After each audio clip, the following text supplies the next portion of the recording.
A pessoa pergunta para o Anamalai, né?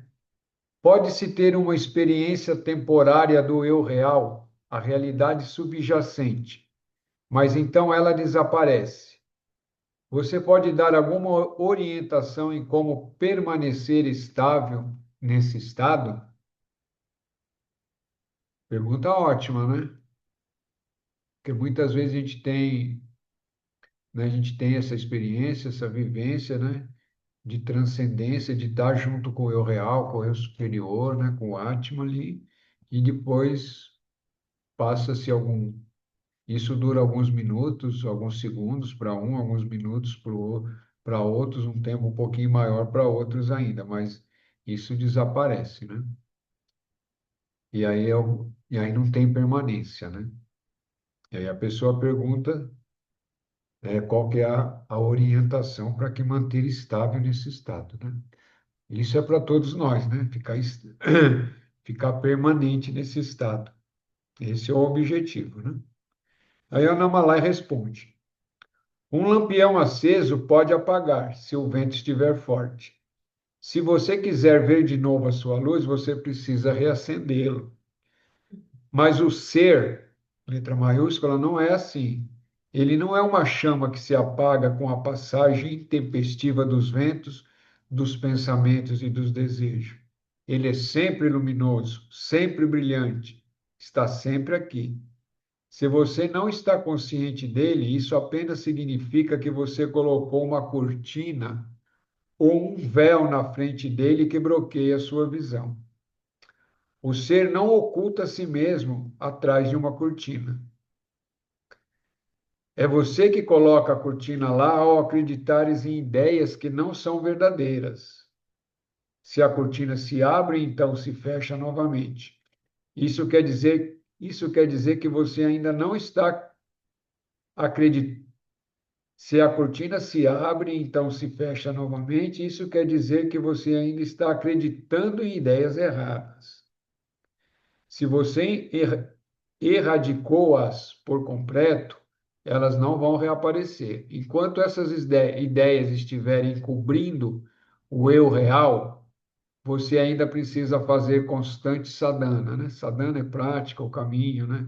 Depende o sentido que está. Aqui nesse sentido aqui é prática, né? Práticas espirituais. Então, voltando-se à sua questão, o eu real não precisa estabilizar-se. Ele é pleno e completo em si mesmo. É a mente que pode ser estabilizada ou desestabilizada, não o ser. Uma resposta boa também, né? Resposta boa e importante para todos que são buscadores, para todos que estão sinceramente aí buscando o eu e se manter, né? Manter, né?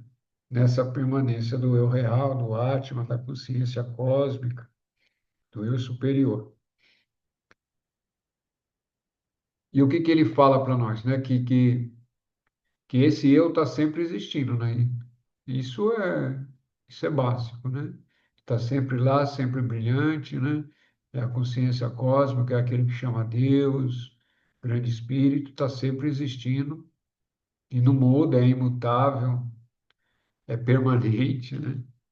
E que, e que é nós que colocamos essa cortina ou esse véu dentro na frente dele, né? Como o sol, né? O sol está sempre lá, mas se tem nuvens, encobre-se o sol, né? A gente acaba não vendo o sol. E o que que são essas cortinas, esses véus que a gente acaba colocando? São as ideias erradas, né? E o que que são essas ideias erradas? É qualquer pensamento que está fluindo que não seja o próprio eu, né? Essa própria lembrança ou essa própria energia, né? Que está permeando tudo e que a gente, por algum motivo ou outro, já ficou desconectado, né? Então aí precisa praticar de novo, voltar àquela prática que cada um deve estar fazendo, né? Ou não também, mas é, o estudo é para todos, né? Então, para quem está meditando, tem que continuar na meditação. Quem está na investigação de quem eu sou, tem que continuar mantendo essa investigação do eu sou. Quem está fazendo pranayama, continuar com os pranayama. Quem está fazendo mantras, continuar com os mantras, e aí vai. E aí seguindo, né? É não parar, né? Só pode parar, como diz o Ramana também, né? É. Só pode parar quando ela estiver permanentemente estabilizada e firmemente estabilizada. Aí você pode parar com as práticas, mas até lá não pode parar com a prática. Ou com a sadhana, né? Aí outra pergunta. Por constante sadhana, você quer dizer autoinquirição?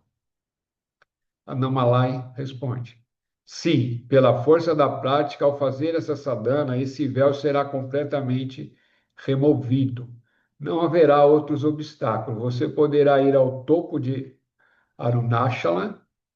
Arunachala é a montanha lá, é a montanha onde o Ramana, ele também esteve lá, né? O Ramana ficou com 50 anos, ele deve ter ficado mais ou menos isso também lá. Mas se você Mas se você não estiver alerta, se não estiver prestando atenção, você pode escorregar e ir parar no Easanya Mat, né? Que é uma instituição hindu ao pé da montanha. Você tem que fazer um esforço enorme para realizar o ser. É muito fácil parar no caminho e cair de volta na ignorância. A qualquer momento você pode cair. É preciso fazer um esforço sólido e determinado para permanecer no pico quando você o alcançar pela primeira vez. Mas finalmente chegará o tempo em que você estará plenamente estabelecido no eu real. Quando isso acontecer, você não poderá cair. Você alcançou sua meta e os esforços não são mais necessários. Até esse momento chegue a constante sadhana, a constante prática é requerida, né? Tem que lembrar que a autoinquirição, né, aquela pergunta eu sou, né, mas isso não é um mantra, né? É importante, não é para ficar que nem um mantra, quem sou eu, quem sou, ou que sou, né? Ou quem sou eu, isso aí não a autoinquirição, né? O Atma Vichara, né? Quem sou eu, não é mantra, né? É uma autoinvestigação. Primeiro, né, para que essa investigação comece a ter sucesso, você precisa já ter uma, como é que vamos dizer, né? Você já tem que ter um potencial de silenciar a mente minimamente, pelo menos, né? De entrar em silêncio, pelo menos um silêncio razoável, né? Que a partir do momento que você está nesse silêncio razoável, interiorizou, né? Vamos usar um termo mais fácil de entender. Quando você já conseguiu se interiorizar, aí você consegue colocar em prática, né? Aí, quando você está bem interiorizado, você fala, né? Aí você entra e se pensa, porque também é um pensamento, né? Quem sou eu, né? Ou o que sou, né? E aí, ali dentro, aí você vai buscando esse eu, né? Esse eu, essa raiz desse eu, até que chega uma hora o próprio pensamento, né? O que sou eu desaparece e o Atma, o eu superior, né? Que é sempre brilhante, aparece, né? É assim. Mas até que. Então, algumas pessoas, depende do que ela já fez em outras vidas, né? Nas suas encarnações anteriores, tem facilidade já de ir direto para essa técnica, já consegue, né? Simplesmente para ali um pouquinho, fecha os olhinhos, a mente já se acalma e ela já consegue fazer auto-investigação. E auto-investigação também não é uma técnica para fazer somente em momentos que você para a meditação, né? Ela deveria ser contínua, ou seja, desde a hora que você acordou, tomou consciência que já está no corpo de novo, está praticando ela, né? E como é que pratica? Se você olhando, né, cada fluxo de pensamento, você já vai, né, para quem está vindo esse pensamento, né? Quem percebe esse pensamento? Eu, né? E quem sou eu, né? Ou seja, ir eliminando os pensamentos, né? Eliminando e diminuindo os pensamentos, diminuindo, diminuindo, até que chegue o silêncio. Assim, isso é um resumo da autoinvestigação, né? E agora, quem não consegue já ir direto para isso ou manter a prática constante no dia a dia, aí tem que praticar pranayama, né? Se for o caso, né? Se isso está de acordo com o seu temperamento, sua personalidade, sua predisposição, ou, ou fazer japa, né? Que é os mantras, né? Aquele rosáriozinho para ir contando os mantras da sua preferência, ou outro mantra que recebeu, e aí vai. Se nada disso ainda consegue te acalmar, tem que fazer pranayama também, né? Aí parte para o pranayama. Naquele livrinho lá do Pibi chamado Para quem para quem tiver muita dificuldade, tem um livro do Pibi chamado Caminho Secreto, né? Ali é um livrinho que ele fez e que o próprio Ramana também aprovou. Uma vez um hindu perguntou para ele, né? Aquele livro do Pibi, O Caminho Secreto, ele serve só para os ele serve só para os ocidentais ou serve para os hindus também? Ele falou, serve para todos. Curto e grosso, Ramana, né? Então, sinal que serve. E ali tem muitas técnicas, principalmente para quem tem muita dificuldade já de se interiorizar. Técnicas simples de respiração, de relaxamento. Então, para a pessoa que tem muita dificuldade, aí tem que começar com técnicas de relaxamento, né? E assim vai. E é só ter persistência, vontade e carinho que uma hora você com certeza consegue já ir silenciando, se interiorizando, né? E já entrando em silêncio, né? Porque todo esforço é para entrar em silêncio. O que vai acontecer depois do silêncio, aí é a tua alma, teu espírito, o grande espírito é que vai saber, né? É assim que funciona. Não é pelo esforço que você chega a, a divindade, né, ao grande espírito, ao Atman, né? O esforço te leva até o silêncio, o esforço vai te aprimorando, vai te aperfeiçoando, te lapidando, né? E aí o próprio espírito aí se manifesta. Pergunta. Próxima pergunta que alguém fez, né, para o Annamalai. Nesse estágio, é importante ter um guru nesse período quando esforços constantes são necessários?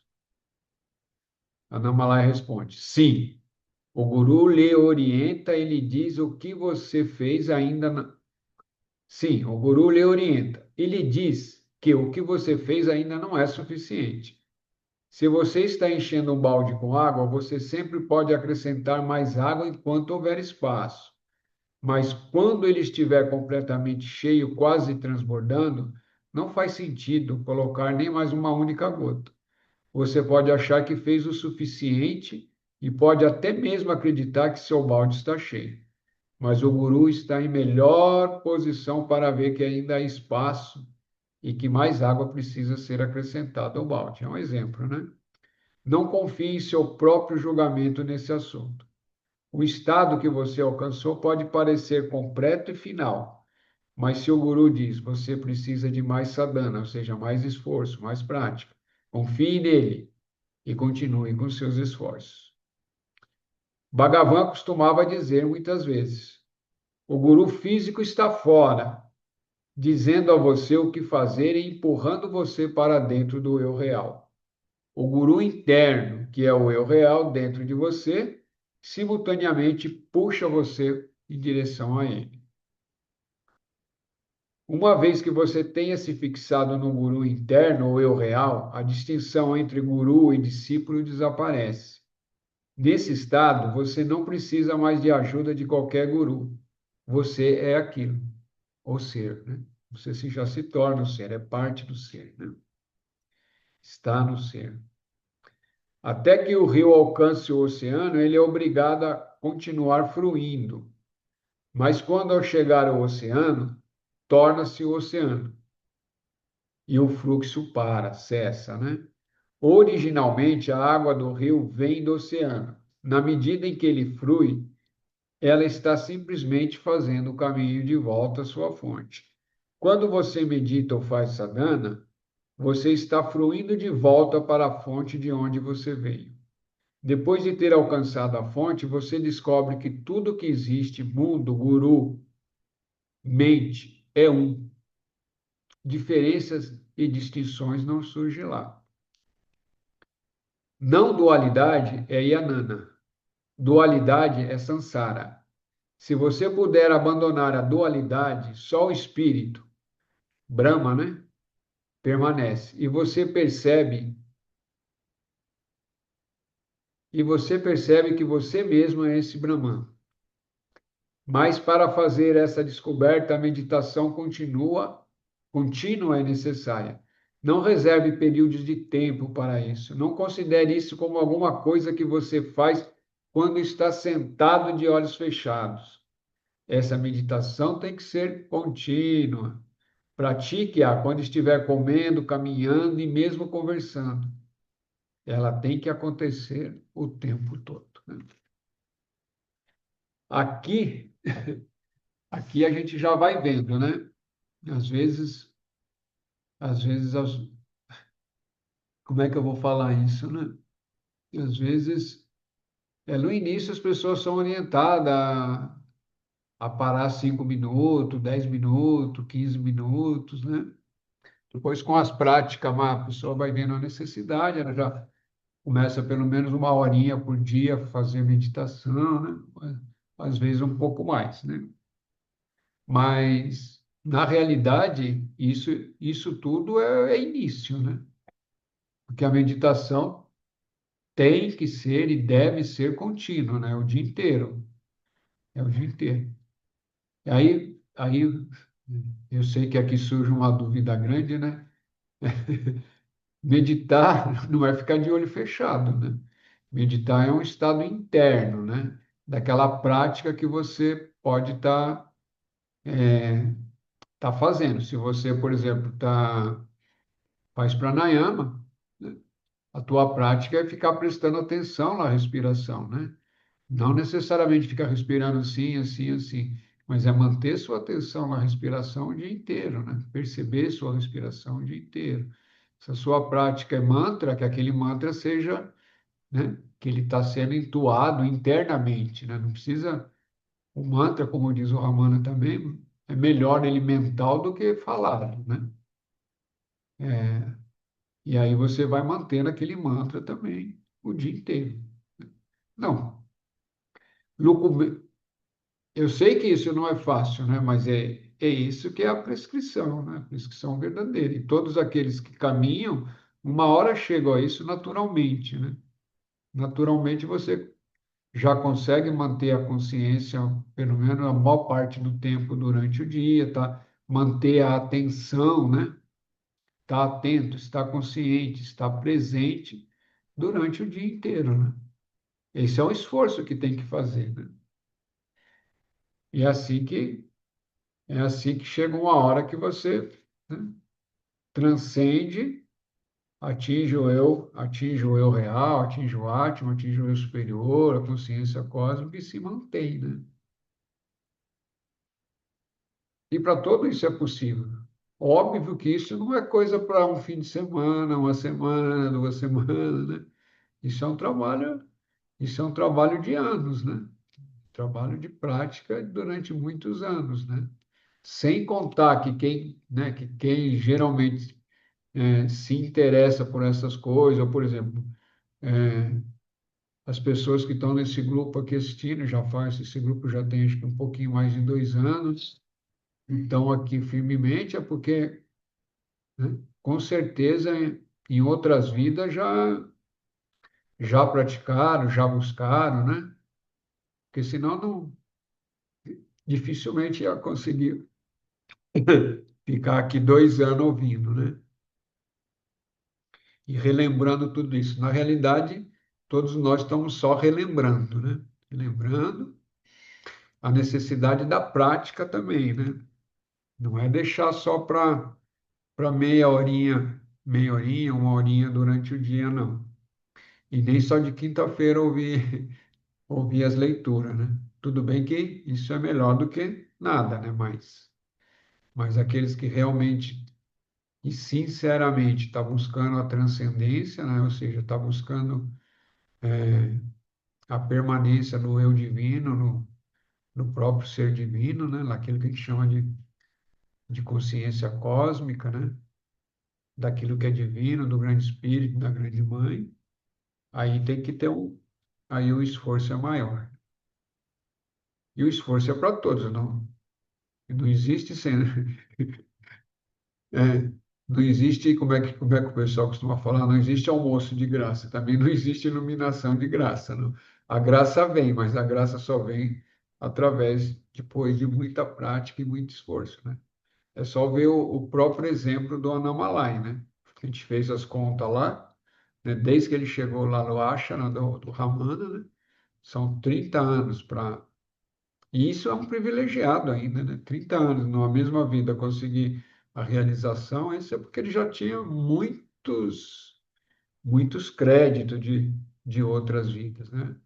Muitos passaram por lá e não se iluminaram, mas óbvio, né, que chegaram num estágio avançado, importante, que numa próxima encarnação tem uma encarnação que fica mais propícia dar continuidade a todo o trabalho que fez, né? E assim vai. Perguntas até aqui, comentários, importante, hein? Perguntas, comentários, eu vou pegar uma água. A garganta secou.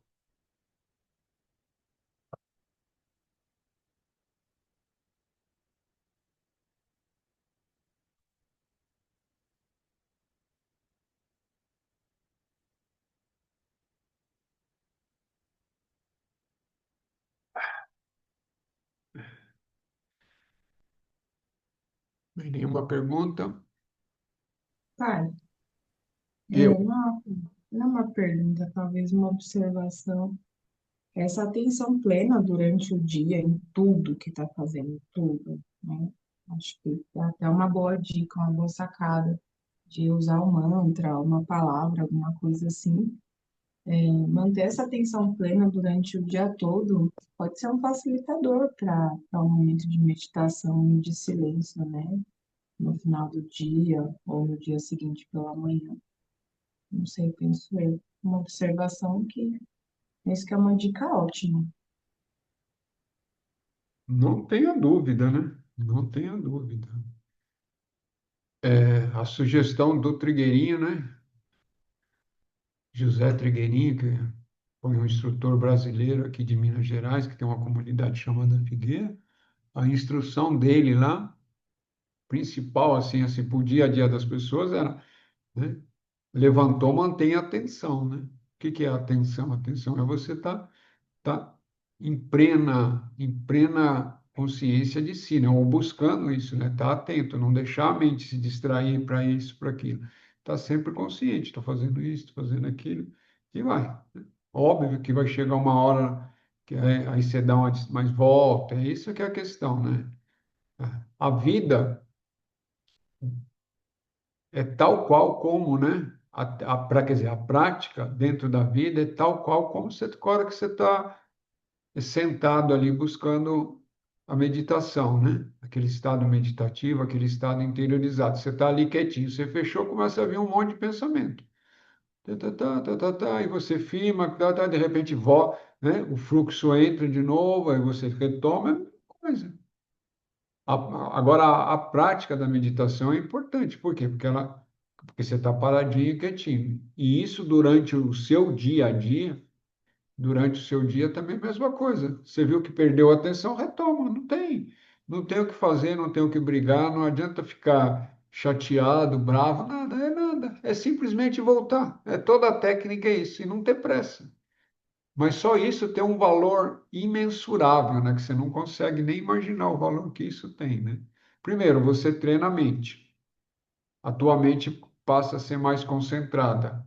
Uma mente mais concentrada dentro da existência do dia a dia é ouro, né?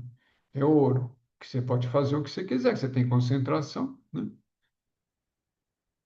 Então, e essa própria mente fortalecida, porque tem a capacidade de concentração, a hora que você quer se interiorizar, você simplesmente para, né?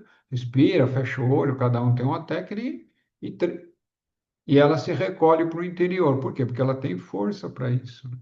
Então, todas essas práticas vai fortalecendo a mente no sentido de ter capacidade de concentração. Uma mente fraca não consegue se concentrar o suficiente para se interiorizar, né? Você não está fortalecendo a mente para ela fazer as coisas que ela quer, né?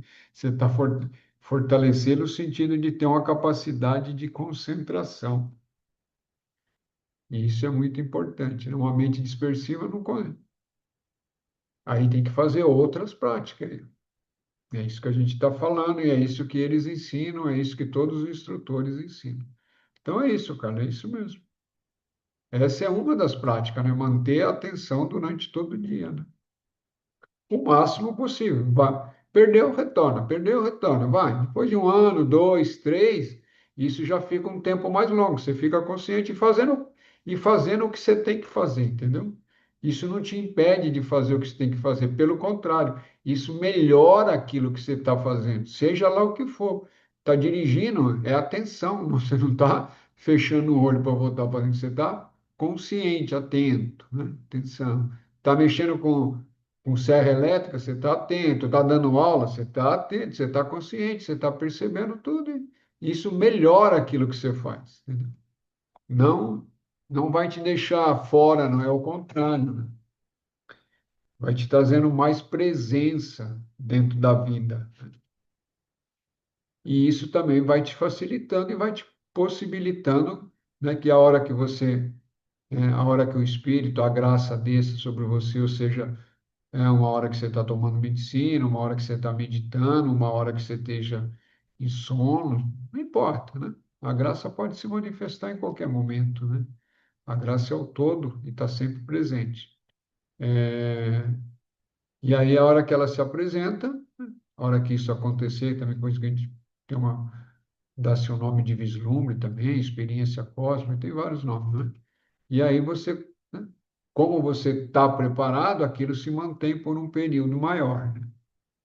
E cada vez que isso vai acontecendo, então, isso vai se tornando mais frequente, né? Essa manifestação da graça ou esse vislumbres vai se tornando mais frequente e o tempo que ele permanece vai ficando maior, né? No início, alguns segundos, né? Parece um relâmpago, depois alguns minutos, até que isso vai aumentando, né? Vai aumentando e vai tendo maior frequência. Até que um dia, né, acontece e aí você se permanece nele para todo sempre. Esse é o objetivo. Então vamos lá, página 27, para quem está seguindo aí. Pergunta: como o iluminado, o Yanani, né, relaciona-se com seu corpo, como ele o sente? A Namalai responde: o Yanani não está realmente consciente do corpo, ou se está, ele o sente como o próprio espaço, ou a caixa, né? Vamos ler o parágrafo todo que fica mais fácil. Depois que uma das cirurgias para remover o tumor do braço do Bhagavan terminou, eu fiquei tão preocupado que enviei uma jovem que, que trabalhava para mim até o Ashara para perguntar como ele estava. Eu mesmo não podia ir ver o Bhagavan porque ele tinha me pedido para não visitá-lo. Quando essa jovem contou porque ela tinha vindo, ele começou a rir muito alto, isso seja o Bhagavan, né? Eu interpretei isso como significando que nada tinha realmente acontecido. Sua risada foi uma mensagem para mim de que Bhagavan não era o seu corpo e que, portanto, eu não deveria ficar perturbado ou preocupado com qualquer coisa que acontecesse com aquele corpo, né? Anos antes eu estava caminhando na montanha com Bhagavan quando ele observou: eu não sinto o peso do corpo, sinto como se eu estivesse caminhando levemente pelo céu. Algumas vezes mesmo a mesma sensação algumas vezes tenho a mesma sensação quando estou andando por aí.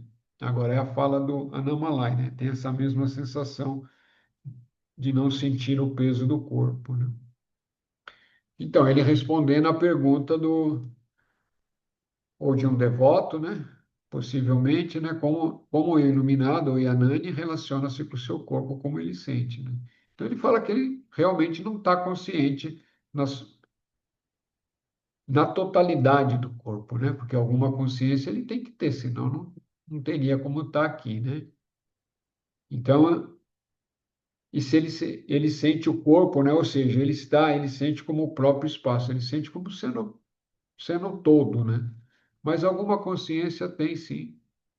E porque ele está presente, o corpo tem necessidades, né? Tem necessidades dentro da natureza, de comer, de ir no banheiro, aquela coisa toda, né? E é isso, aí ele conta aquela experiência de que ele preocupado com o Ramana, né? Que era o maestro dele, o mestre dele, o guru dele, e o Ramana racha o bico, né? Como é que ele pode estar preocupado? Eu não sou o corpo, né? Todo o ensinamento do Ramana durante todo o tempo era isso, né? Você não é o corpo, né? Está no corpo. E o Bhagavan, o Ramana, né? Shri Ramana, né? Maharishi, né? É, ele era um ser, ele era um Yanani, né? Sadhguru, ou seja, já era um ser numa outra expressão, né, dentro do que os hindus chamam, ele era o próprio Bhagavan mesmo, né? Ou seja, era a própria manifestação dessa consciência cósmica num corpo físico, né? É isso, né? É isso. Mas corpo tem e está ali, né? E ainda bem, né, que o grande espírito às vezes se manifesta em alguns como um ser humano, né?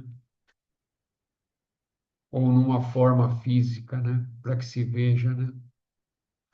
Mas se você até que você entenda, né, que o guru externo é o mesmo que o guru interno, né? É o mesmo, tá tudo junto, né? Por quê? Porque somos todos um, né? Só existe a unicidade, né? Esse é o ensinamento do Advaita, né? Tudo que existe está dentro desse uno, né? E esse uno se manifesta como um mundo, né? Outro dia, acho que vale a pena esse comentário aqui. Outro dia eu estava lendo é um livrinho sobre o Ramana também, mas de um outro autor, acho que é do Osborne.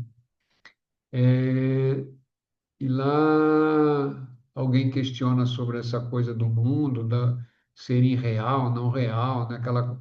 E porque tem toda uma correntes de pensamentos também dentro da Índia, né? E próprio dentro do Advaita também tem algumas visões, né?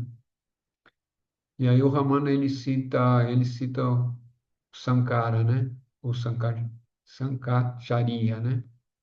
Foi o grande reformulador do Vedanta, de toda essa visão aí de mundo que a gente chama de Vaita, né? Dos Vedas, toda aquela beleza que tem lá. E aí ele cita ele falando assim, era uma coisa, isso que me chamou a atenção, eu já tinha lido, mas não tinha, assim, tendo meditado sobre aquilo ou refletido profundamente sobre aquilo, porque ali é uma explicação muito interessante dessa coisa de real, não real, né? Embora o texto não seja tão simples de entender, mas daí o Ramana dá uma complementada e aí você consegue ter pelo menos um insight, uma compreensão desse todo, né? O Sankara fala, Brahman é real, o mundo não é real. Brahman é o universo. Ó que bonita a frase, né?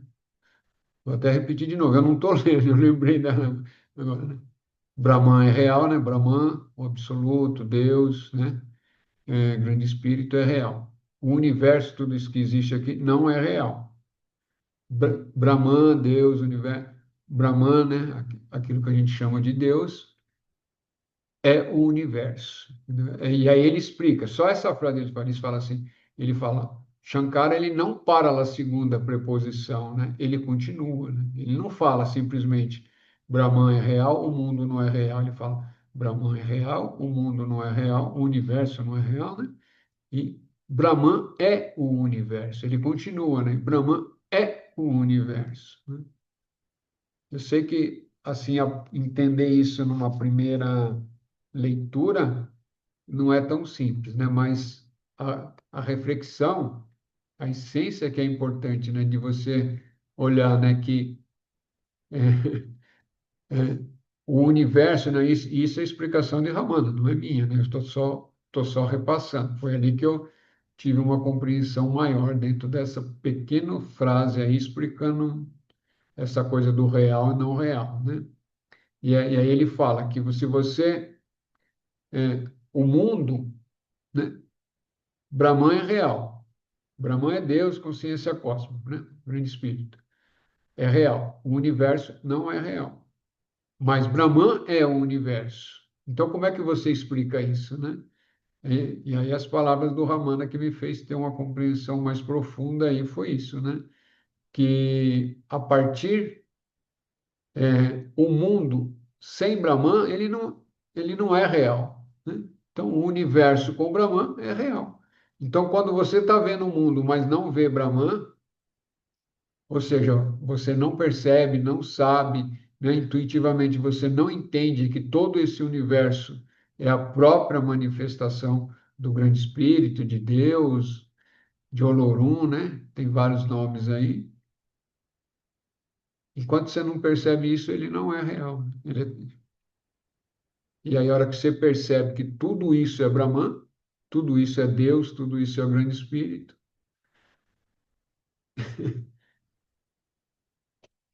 é para refletir, né? Quem gosta de meditar, pensa sobre essa frase aí. Mas aí dá para compreender muito essa coisa de falar, não, o mundo não é real. Não é real nesse sentido também, entre o relativo e o absoluto, né? Não é real porque é transitório, um dia vai ter fim. E o absoluto nunca vai ter fim. Mas também nesse sentido, que ele é a própria manifestação do absoluto, né? Ele é o próprio absoluto. O universo é o próprio absoluto, né? O universo é aquele que a gente poderia falar o corpo do absoluto, né? É isso. Mas vamos seguindo aqui. Aí tem outra pergunta que é feita ao Anamalai. Pergunta: eu não estava aqui ontem, mas parece que alguém fez uma pergunta sobre a vibração que emana de um Yanani. Yanani é o iluminado, né? Você também falou claramente sobre as vibrações que pessoas comuns e pessoas más emitem. Você pode repetir o que disse? A Namalai responde: as vibrações de um Yanani permanecem mesmo depois que ele deixa o corpo. Todas as pessoas deixam vibrações nos lugares em que estiveram e viveram.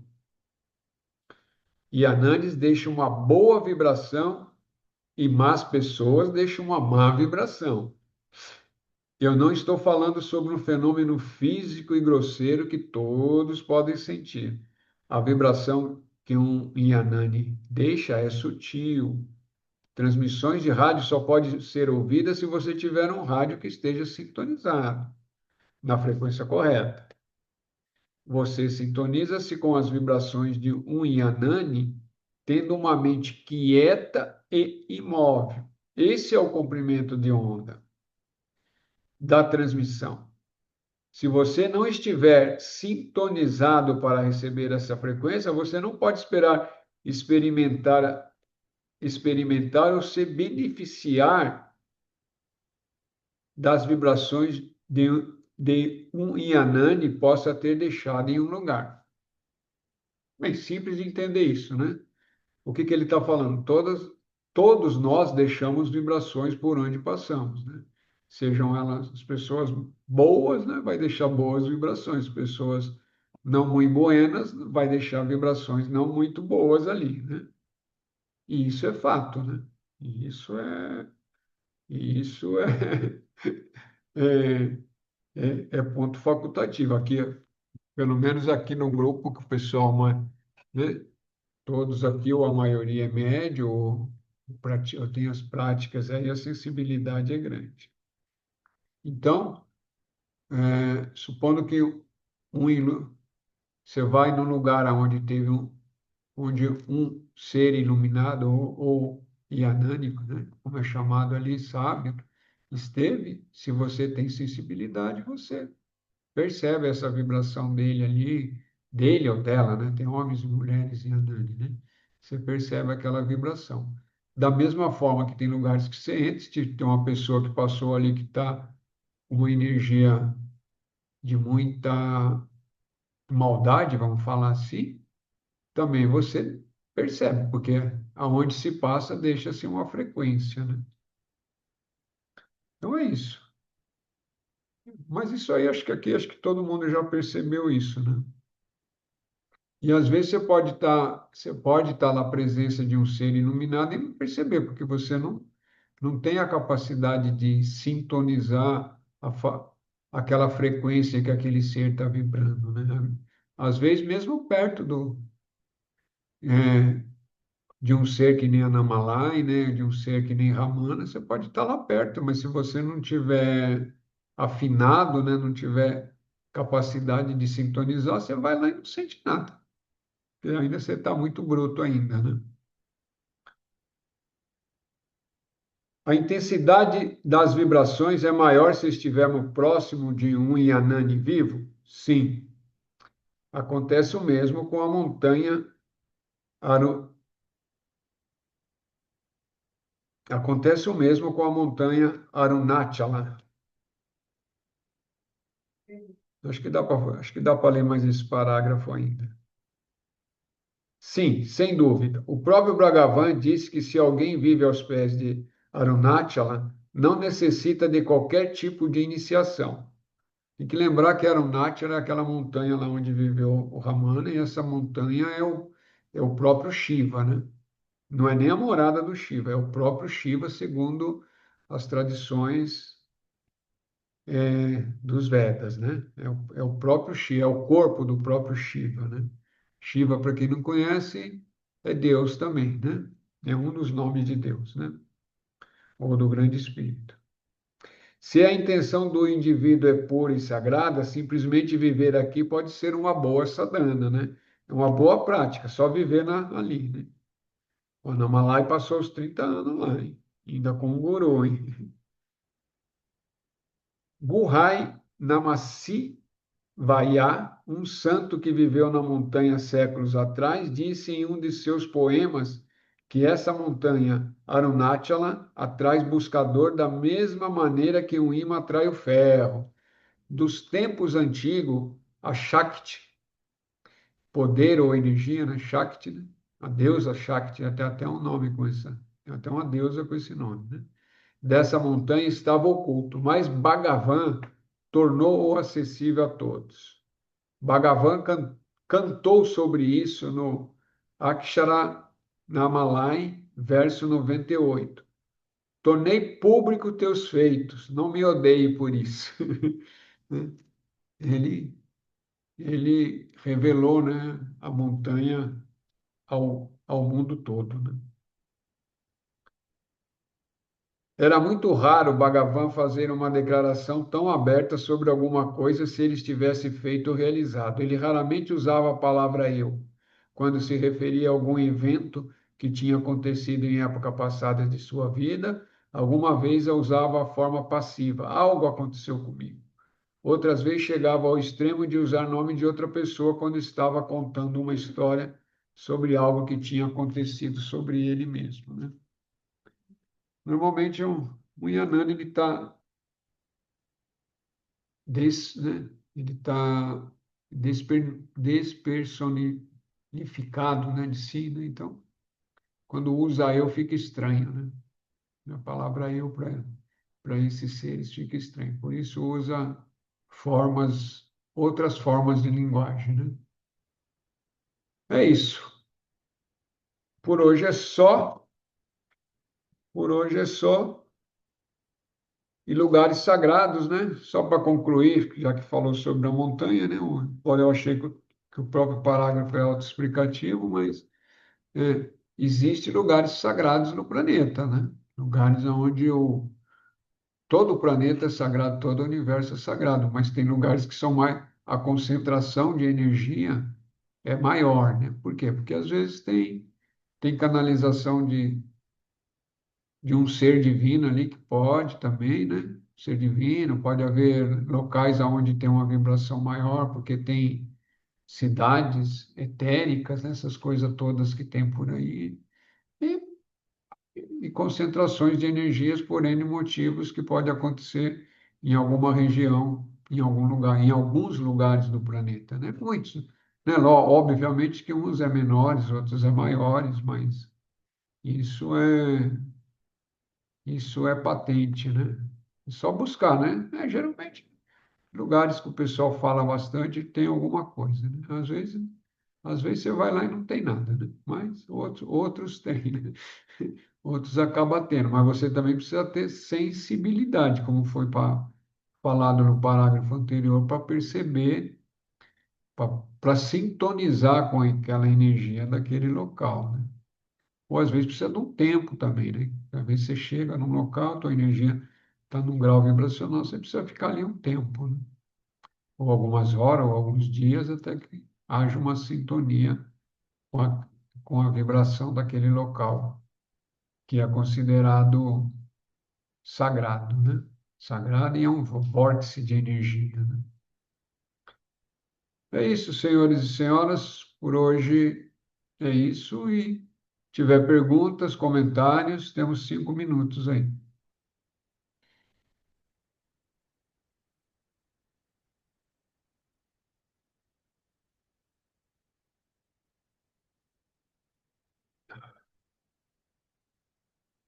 Todo mundo com cara de com cara de reflexão. Isso é muito bom, hein? Isso é muito, muito, muito bom. Temos que estar. Essa carinha é boa mesmo, de ficar pensando. Mas é, Eu? não exatamente com esse contexto desse livro aqui, mas é uma dúvida que está permeando já há alguns dias. Pensando a minha essência, né, minha consciência, tanto no estado de vigília, de sonhos e sonhos profundos. Eu tendo uma questão kármica, karma ou dharma, ele pode ser desenvolvido nos sonhos, estado de sonhos, e não no estado de vigília? Agora eu preciso entender o que que você chama de desenvolvido. Assim, aconteceu uma situação kármica, algo que tenha que equilibrar a balança, digamos assim, algo que. Ah, tá, entendi. Entendi. Não, sim, pode, não, sim, ficou estranho, né? Não, sim, é não para o físico e sim para o sutil. É, as coisas que acontecem conscientemente no nível astral ou em outros níveis sutis, sim, eles servem de equilibrador. Você pode resolver situações kármicas dentro de um nível astral de sonhos, né? Você está sonhando, está conscientemente. Exemplo clássico disso, você tem uma desavença com alguma pessoa e que por algum motivo, né, a pessoa está ou em outro país ou num estado muito longe, não tem como você ficar resolvendo, ou a pessoa até já fez a passagem, né, desse corpo. Você pode, né, se possível, né? Óbvio, né? Se possível, se as condições são favoráveis, você está dentro de um sonho consciente, está ali com aquela pessoa, sim, você pode resolver aquela questão ali. Aquele karma pode ser, como é que fala, equilibrado, harmonizado ali. Ou outras situações, sim, isso pode. Isso pode e deve, né? Pode, deve, deveria, né? Mas para aí tem que ter consciência. Se não tiver consciência. Às vezes as coisas acontecem sem ter consciências também, né? Sem ter a consciência durante o estado de sonho, né? Também pode acontecer. Mas se você tiver consciência, durante o sonho, você pode resolver-se muitas coisas que talvez dentro do plano físico teriam uma dificuldade maior. Respondido? Respondido. Gratidão. Gratidão. Ontem teve palestra sobre os sonhos do maestro. Se você não viu, dá uma assistida lá, Alex. Pode ajudar. Eu vou ver depois. Vou dar uma olhadinha. Boa dica. Boa dica. Eu já tinha falado para alguns bem no iniciozinho, mas a dica é boa. Tá muito boa a fala do maestro lá, hein? Dicas para como ter sonhos lúcidos aí. Pessoas que querem ter sonhos lúcidos, querem ter consciência durante o sonho, tem umas dicas excelentes ali, viu? Eu não vou dar spoiler, não. Vai lá e assiste. Vai lá, assiste que o maestro está fazendo todo um trabalho, né? A gente está usando o tempo dele, né? Ele está ali falando em português para a gente, um português bem limpo, né? 99% das palavras é em português, uma ou outra que ele escapa quando ele inspira, né? E respondendo as perguntas com clareza, né? E vale a pena. Eu aprendo ali também, muito, né? Muito, muito, muito. Então é isso. Por hoje é só. Até sábado. Quem vem sábado, quem não vier sábado, até a próxima quinta aí. Alegria, alegria estar com vocês aí. Mais um dia de hoje, e já que estamos falando de sonho, né? Todo mundo sonhar. Aproveita, né? Aqui tem um templo chamado Núcleo Espiritual Paz Natural, né? A hora que for dormir, mentaliza o templo, né? Não precisa mentalizar a minha pessoa, não, eu agradeço. Mas mentaliza o templo, né? O templo. Porque esse templo, ele existe, né? Nos planos sutis, né? E tem seres que cuidam dele no plano sutis. Mentaliza e, e aguarde para ver, né? Se tiver sorte, de tiver consciente, tiver lembrança, né? Que a grande questão é ter lembrança, né? Os que fazem parte da casa de vinho até aqui no sonho, a dificuldade é mínima. A dificuldade é ter lembrança. Então vamos lá. Quem sentir confortável, 30 segundos aí. Deixa eu ligar o som de músico.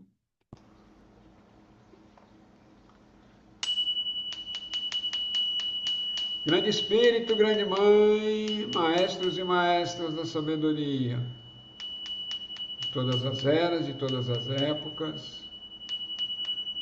Abençoe o grupo, abençoe a todos nós, nos ajude a ter insights, compreensão, vislumbres e nos mantenham firmes na busca da verdade. Que assim seja, assim é. Raush, Raush, Namastê, alegria, Shanti.